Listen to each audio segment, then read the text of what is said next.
Shadows, the horror movie heroes, by Clouds. Read by Distracted by Books. Chapter 24, Stakeout. Kyoko rubbed her head as she and Kaminari made their way back to the Shadows' apartment. Ever since she'd received One for All, it felt like the sound of it in her head was getting gradually louder, and it was getting distracting. She kind of wished she'd been able to tell Midoriya about One for All, but All Might had warned her that the UA staff would be watching the entire time. Telling Midoriya was one thing. He was a quirk analyst, and he and Shinso had already proven how far they were willing to go to keep secrets when it came down to it. But the teachers?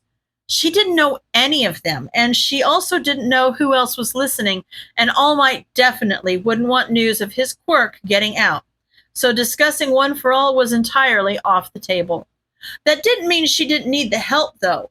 There was still so much about her new quirk that she didn't understand, and One for All had so many different sounds and harmonies that were part of the overarching energy that she'd picked out at least 8 different parts that sounded like their own melodies. All of them matched, sorta, but at the same time, they kind of really didn't. It was like a cacophony of energy that was meant to weave together, but something was missing, and Kyoko couldn't figure out what it was. She obviously had a lot more work to do. So, Kaminari was obviously starting to get a little restless based on the way he was skipping along beside her. What do you like to do when you're not, being a fake villain? Kyoko raised an eyebrow. How do you know I'm not being a real villain? Kaminari gave her a look. Now you're the one being needlessly ominous. Kyoko laughed. Music. Oh, Kaminari grinned. So what kind of music do you play? Kyoko tensed. She didn't know why she got so insecure about her playing. I didn't tell you I played. I could just be listening. Sorry, Kaminari spluttered. I just kind of assumed. I mean, you seem like the type. It's okay. Kyoko forced herself to push through the embarrassment. Yeah, I play a couple different instruments. All kinds of music, really, but I like rock. Me too, Kaminari said excitedly. I like a lot of different music. It's just all so good. There's like rock and hyperpop and everything, and they all have different things to offer. Of course you would like hyperpop. Kyoko rolled her eyes. It fits you, high energy and all. Hey! Kaminari pouted indignantly. I like other music too. Kyoko gave him a tiny smile. I never said it was a bad thing. Kaminari blushed and spluttered for a moment. So, what's the plan now? A voice spoke quietly behind them. Now we kill some heroes. Kyoko jumped and spun around to see Shinso grinning at them in his civilian outfit. She put a hand on her chest and concentrated on getting her heartbeat back under control. How long have you been there? Shinso shrugged. Not too long. I tried to match my footsteps with yours, so it'd be harder to pick them out. Sneaking up on someone with enhanced hearing is good stealth practice. Well, you're good at it. Kaminari's fingertips were sparking and his hair was standing a bit on end. But instead of making him look more threatening, it just made him look like a cute little puffball. I didn't even know you were there. Shinso smirked. That's the point. Now follow me. Izuku knows where a bunch of heroes are going to be sitting ducks. Tamaki snacked on some rock candy as their class staked out the apartment where the drugs were being kept. They'd already evacuated the building of all civilians, and according to Mirio's mysterious source, the villains were already on their way. What are you so worried about, Tamaki? Nejire poked aside, making him flinch slightly. Tamaki sighed. I don't know how much I trust Mirio's new friend. He's sure giving us a lot of information for someone that's afraid for his life.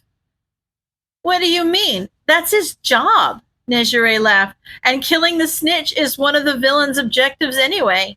And it's not like it makes a difference to them how much info he gives us. It does make me scared for him, though. Mirio frowned. The more information he gives us, the more likely it is that the other villains will track him down. I just wish he'd show his face so we could rescue him. We could put him under hero protection, so he wouldn't have to be so afraid all the time. What if it's a trick? Tamaki said. What if he's really working for the villains? And that's just silly, Tamaki.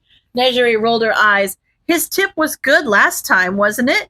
He said there was going to be a villain fight. So he showed up and boom, villain fight. He left out a lot of details, though, Tamaki muttered, and a lot of the villains ended up getting away. That was our fault, not his. Mirio's eyes filled with determination. But we won't let that happen again, right? We're heroes. We'll catch these villains, and then we will save the snitch.